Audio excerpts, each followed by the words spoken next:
Hello everyone and welcome to the third of Advocata's video series on the tea industry of Sri Lanka. In 2022, Ceylon Tea fetched an average price of 1270 rupees and 50 cents per kilogram at the Colombo tea auction.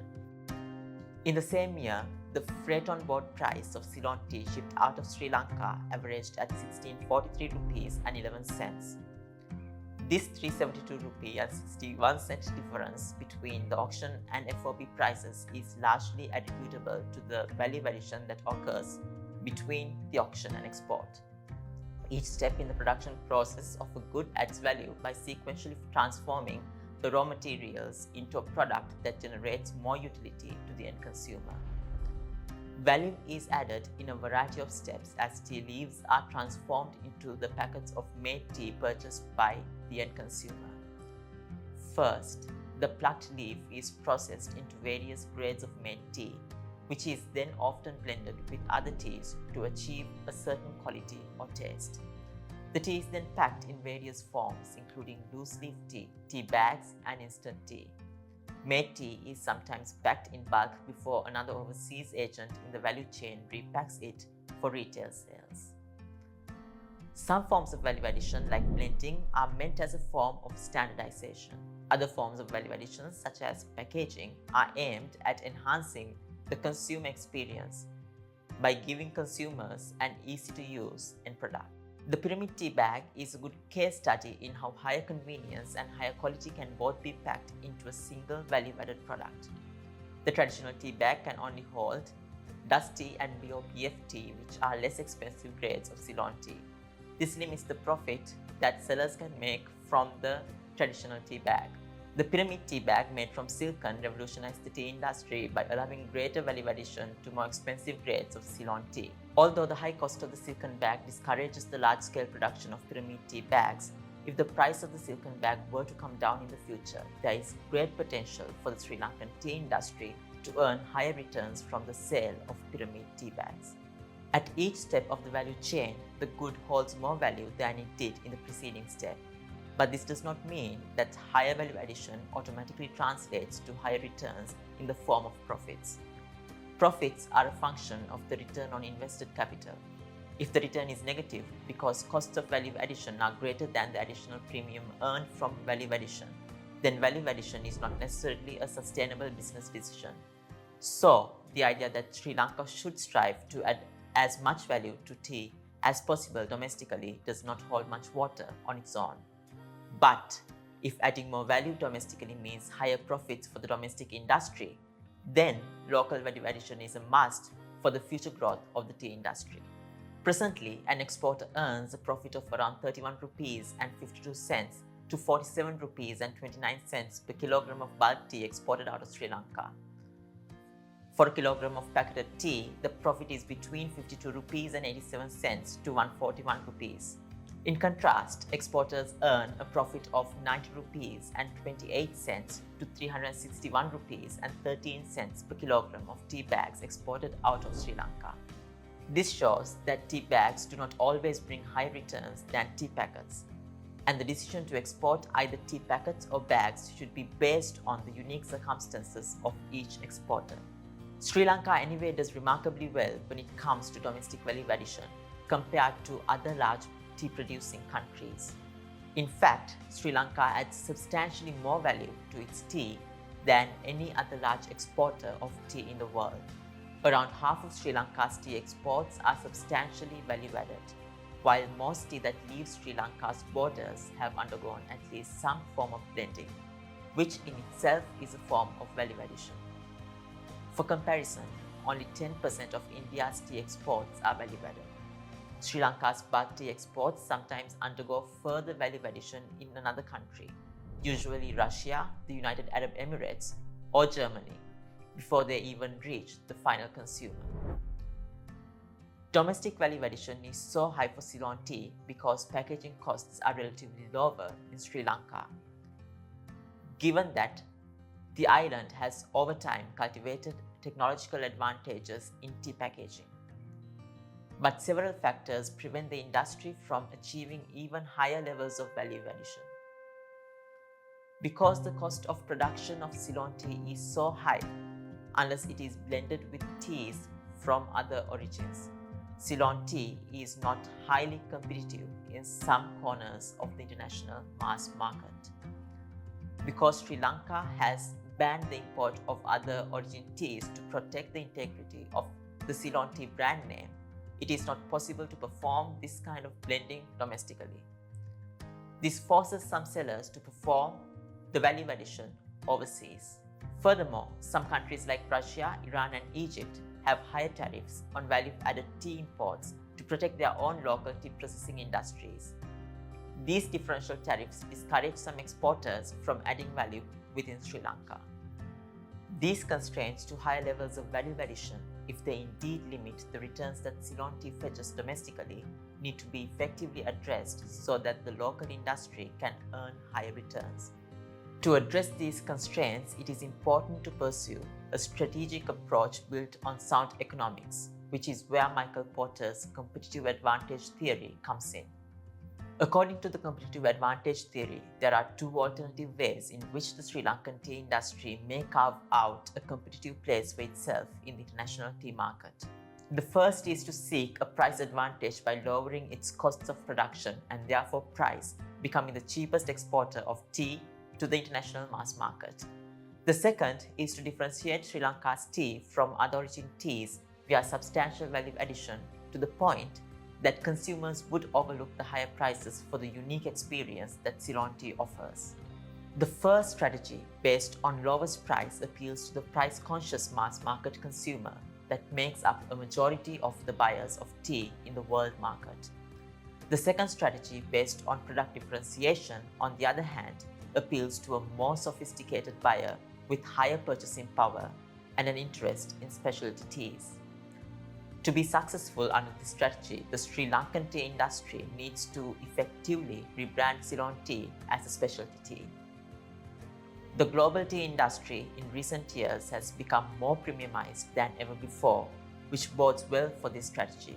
For one, the production and consumption of organic tea is on the rise. Beyond the organic tea market, black tea fusions have become a popular beverage among the younger generations. Specialty teas are becoming increasingly trendy at cafes where consumers pay a premium to engage in conspicuous consumption of beverages as a lifestyle choice. Ceylon tea is well positioned to step into the role of a specialty tea in these markets because of its distinct taste profile, aroma, infusion, processing method, historical narrative, and ethical standards. With this in mind, let us now look at some solutions that have been proposed as potential strategies to optimize returns to the local industry through tactical value addition. If the Sri Lankan tea industry were to increase the productivity of its labor and land, the cost of production has the potential to significantly go down, making Ceylon tea more competitive in the international market.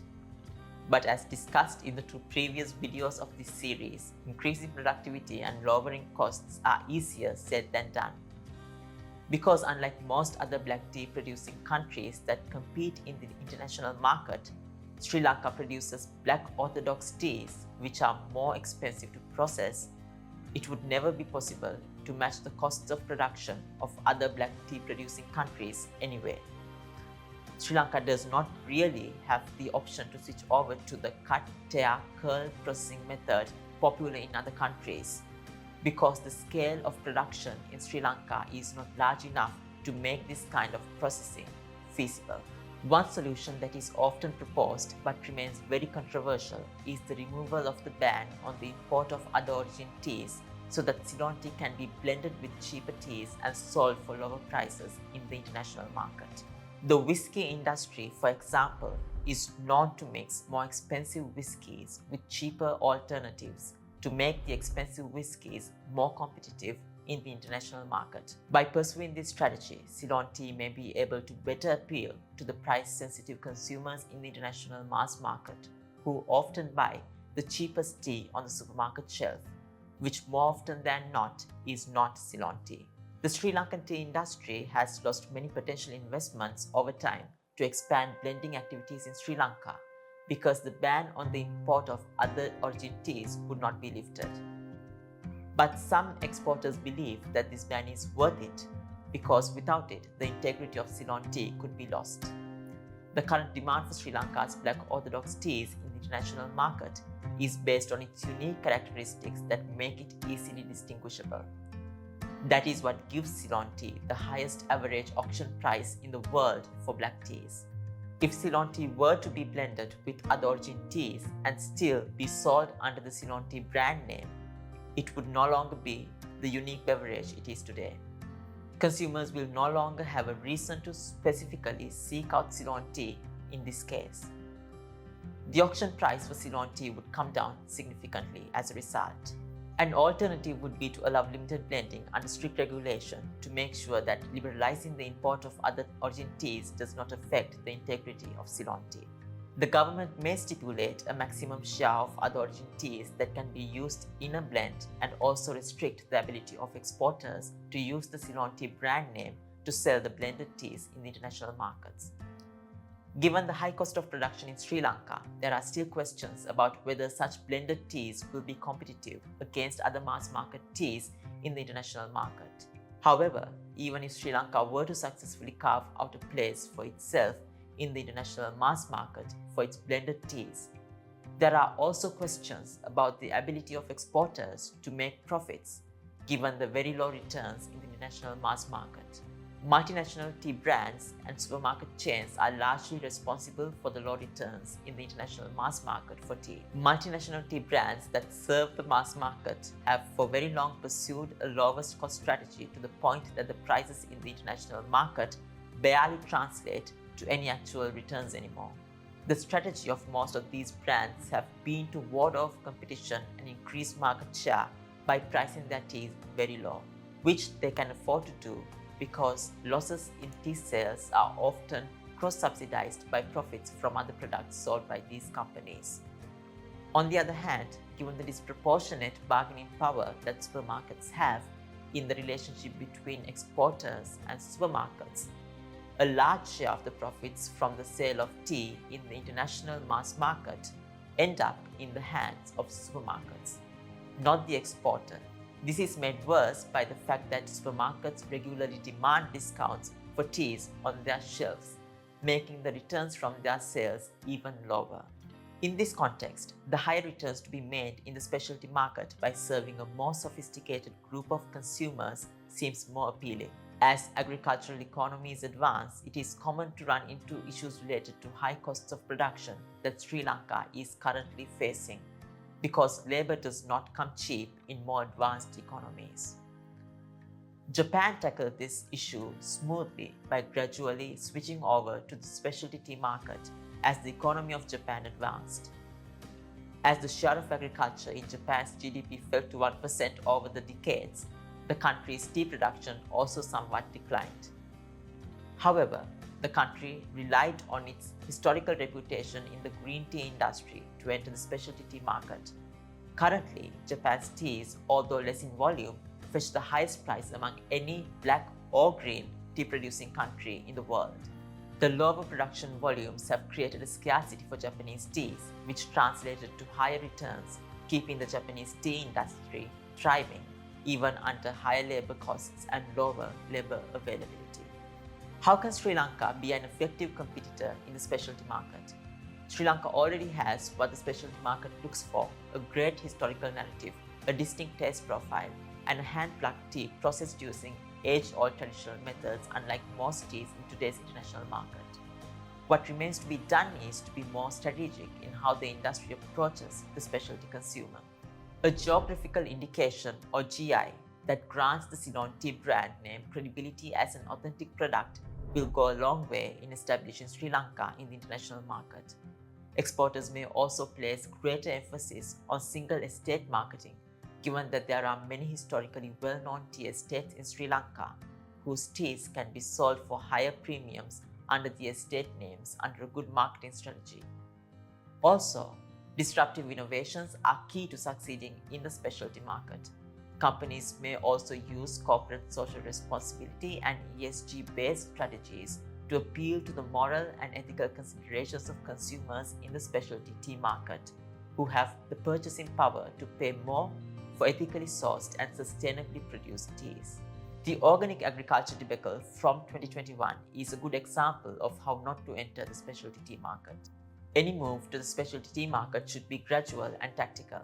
An overnight shift dictated by government law would only be a detriment to the future sustainability of the Sri Lankan tea industry that could risk its footing in both the mass market and the specialty markets. Regardless of whether the Sri Lankan tea industry pursues a lowest price strategy or a specialty tea strategy, it is important that the returns to the local industry are equitably distributed among all segments of the tea industry value chain. Presently, most profits of the tea industry are concentrated among the retail end of the value chain, with supermarkets and to a lesser extent exporters receiving most of the economic profits of the industry.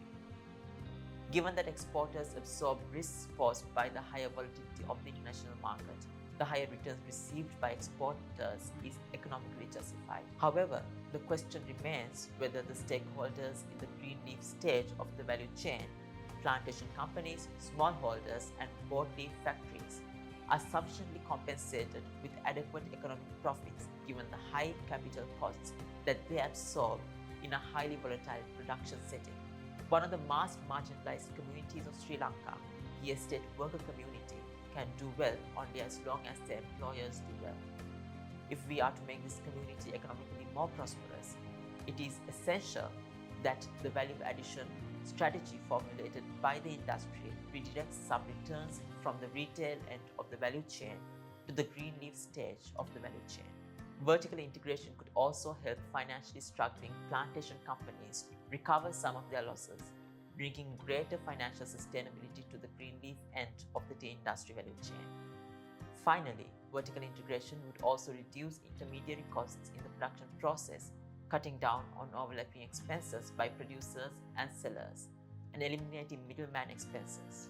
The high degree of similarity in the skills required to be a planter, broker, and an exporter of tea, and the high frequency of transactions between these parties should theoretically lend the tea industry of Sri Lanka towards efficient vertical integration. In Sri Lanka, only a few small estates that conduct private and direct sales that make up 1% of Sri Lanka's total tea production are vertically integrated. State ownership of most estate lands makes it virtually impossible to fully vertically integrate the industry. Furthermore, given the role that blending plays in the processing of teas, it is important that exporters have access to a broad selection of teas from as many estates as possible to make optimal decisions on blending. Full vertical integration would limit the options available for blending.